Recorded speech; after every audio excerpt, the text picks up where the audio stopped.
Welcome back to class 7.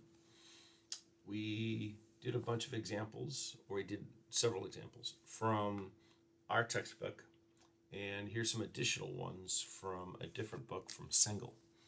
I'm going backwards.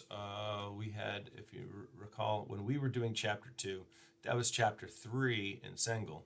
Now we're in chapter 3, and this is an example from chapter 2 from Cengel, because they have their topics in different orders. But anyway, I'm going to do 3 of the examples. They're not very long. Kind of just demonstrate some energy examples. Yeah, we're going to mess around with units more than anything else. So we have, we want to find the power transmitted through the shaft of this car if the torque applied is 200 newton meters and the shaft rotates at 4,000 revolutions per minute. So this is a very classic conversion that you want to be able to do. One of the very first things, well, I can actually write out, here is what the equation is. We got work rate, which is power, is torque times angular velocity. All right, so we're given RPM, 4,000 RPM. Well, we would want to have radians per second, and almost every unit's radians per second. So we want to turn 4,000 revolutions per minute, rev per minute, or RPMs. A lot of times we'll write out RPM as a unit, right? And there are 2 pi radians per revolution. That's a good thing to memorize. So every time you go in a full circle, you have 2 pi, and so that's radians per revolution. And we'd rather have that in per second, so we're going to divide it by 60 seconds per minute. Right there. So what we're left with is 418.9 radians per second. It's an important conversion right there to make. Every time you see RPM and you have to do some calculations, unless it's a formula that already has RPM as the designated thing, and it'll probably have some conversion factors built into there, you have to do this conversion. So we can, for our power, take the torque, which is in 200 Newton meters, and multiply it by 418.9 radians per second. Something to note that a radian is, we used it as a thing up here, but it's not really a unit. It's kind of like it doesn't really have a dimension to it so much. So when you multiply it by something, it doesn't need to be canceled out. It just kind of exists. Maybe I don't know how to explain that any better. Anyway, we have 83,000. So you can just think of it as being a special case where it doesn't need to be canceled, a radian per radian in these types of calculations. Because essentially, well, here you go. Here, let me just describe radians for a second. Well, you have 2 pi r is the circumference right here, right? So if you want a distance traveled from here to here, right, for a particular delta theta, you want this distance, delta s. All you need to do is delta s is equal to r times delta theta, if theta is in radians, right? Because if you went the whole way around, that would be 2 pi radians right in there. But you would just get a dimension. You would get a dimension, right? You would multiply this. If this was meters, you multiply it by this, you would get meters right here. So you can see that the radians don't really factor in. You don't need to have some conversion to make everything out, because you're getting a distance. You start with a distance here, and you end up with a distance. So the same thing happens here, right? So we can almost think of this is the rotational distance that force has traveled through. And that's actually a legitimate thing to think, right? That we'd have a force right here, and it would travel along this distance. So we have force through a distance would be what we would end up having right here for the work aspect. So let me see here. I was continuing. I got distracted. So we end up with a Newton meter per second, which we got to remember that's going to turn into a watt, right? A Newton meter per second is by definition a watt. It's a watt. No, it's a watt. It's a watt. And so most of the time we don't want 83,000 watts. We most often would turn it into a kilowatt. That's a unit we probably have heard before and we use quite often. All right, so in the next example here, we're going to go up a hill and try to figure out with this 1,200 kilogram car, it's cruising steadily on level road at 90 kilometers per hour, which we probably want to turn into meters per second pretty soon. Now consider the car starts climbing up the hill, still going 90 up the hill, sloped at 30 degrees from horizontal. And if the velocity of the car is to remain constant, that's what they said right there, remain constant, determine the additional power, right? So it was going horizontal at 90, now it's going up a slope at 90. So first I want to convert some of this. I shouldn't use this V. I should use capital V, right? So I get used to using capital V instead of my. This other one looks like specific volume if I'm not careful. So here's 90 kilometers, kilometers. I don't know. So we take multiply by 1,000. That's meters per kilometer, kilometers, and then 3,600 seconds per hour to get from hour to seconds. So you could just divide it by 3.6, by the way. I don't know.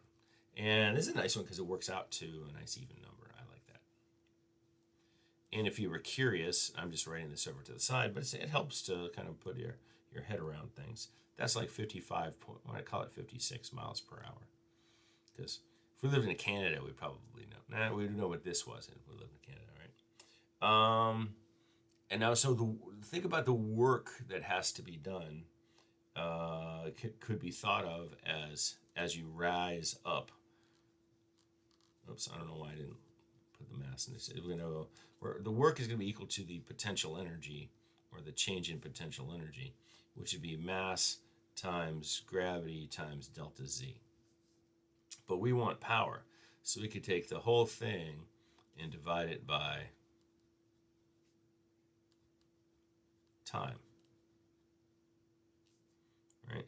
So this is, you can think of this as the velocity going up the hill, right? Or the vertical velocity. How much of a change right there? This is the delta Z per delta T kind of thing. Well, here is the velocity, the V that we're told. So if you want to find the vertical component of that, you go mg v times the sine of 30 degrees. If that makes sense, right? Because we could break this velocity into a horizontal component and a vertical component, and that vertical component is delta Z divided by delta T.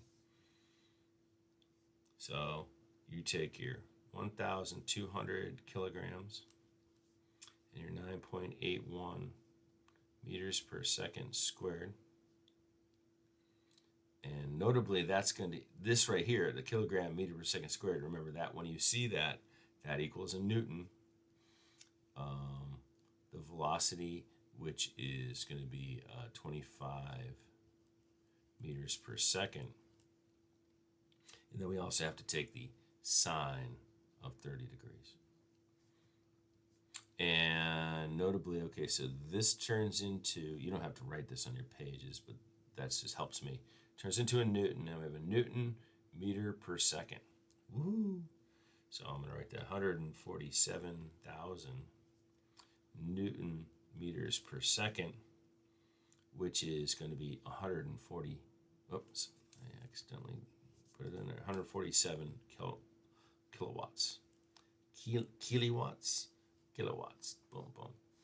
And I'm not going to show the conversion, but if you did, you'd get 197 horsepower right there. And that just helps us kind of think our way through what are we actually talking about? Because we can think of horsepower maybe as like That's enough horsepower for some mid-sized cars, some small and mid-sized cars, small-ish mid-sized cars.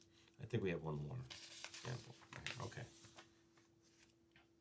All right, so we want to determine the power to accelerate a 900 kilogram car, smaller than the last one, and from rest to a velocity of 80 kilometers per hour in 20 seconds on a level road. So there you go.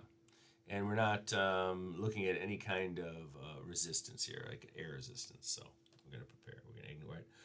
Or something called ground resistance, which isn't really ground. It isn't really friction. Sometimes they call it that, but it's actually the tires getting squished and unsquished as they go down the road, and it resists rolling.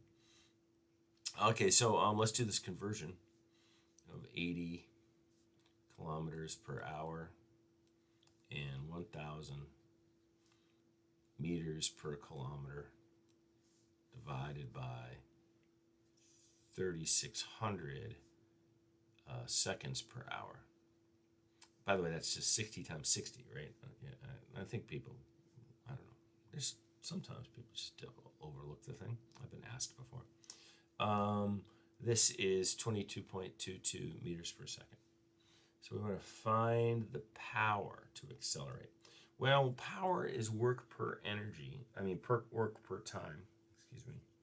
So the work that you would get is going to be equivalent. I mean, we can actually it might be better to write all these things out, right?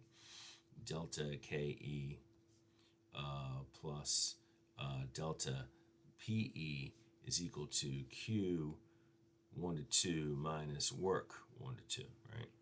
Well, let's say that the molecules ain't getting excited. We're not changing elevations. Nobody told us anything about the heat coming out. And the work is going to be putting into the system, right? The work that we need work from externally to be put in. So that's going to be negative based on our convention. So what we basically found is that the kinetic energy is going to be equal to the work that takes place between 1 and 2, right? So that's going to be equal to 1/2 m, and it's v2 squared minus v1 squared, right? So this is the change in kinetic energy. It starts out with 0 kinetic energy right here, and then has some kinetic energy. So what we would find is the work between 1 and 2 is going to be 1/2 900 kilograms times 22.22 meters per second squared. Okay, so maybe I'll go ahead and show you after I do this, right? So this is going to end up being 222,222 kilogram meters per second squared. Oh no, meters squared. Meters squared, second squared. All right, so what happens there? Well, remember that right there, kilogram times meter per second squared turns into a Newton. So we end up with 222,222, a lot of 222s. We're going to have a Newton from that kilogram. One of these 2 meters turns and per second squared. And so we're going to end up with, we have a meter left over. So it's a Newton meter. You see that that's the work that's being done there. But we wanted the power, and that's really going to be the work divided by the time. So 222,222 Newton meters per second divided by 20 seconds.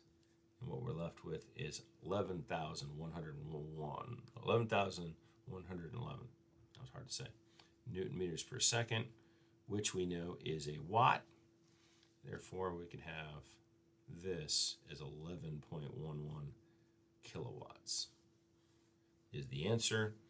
And if you wanted to know in US horsepower, that's how much that is. And so you can figure out, well, that's a cool little scooter or something. Really big lawnmower. No, I don't think you have a lawnmower that big. Anyway, there you go.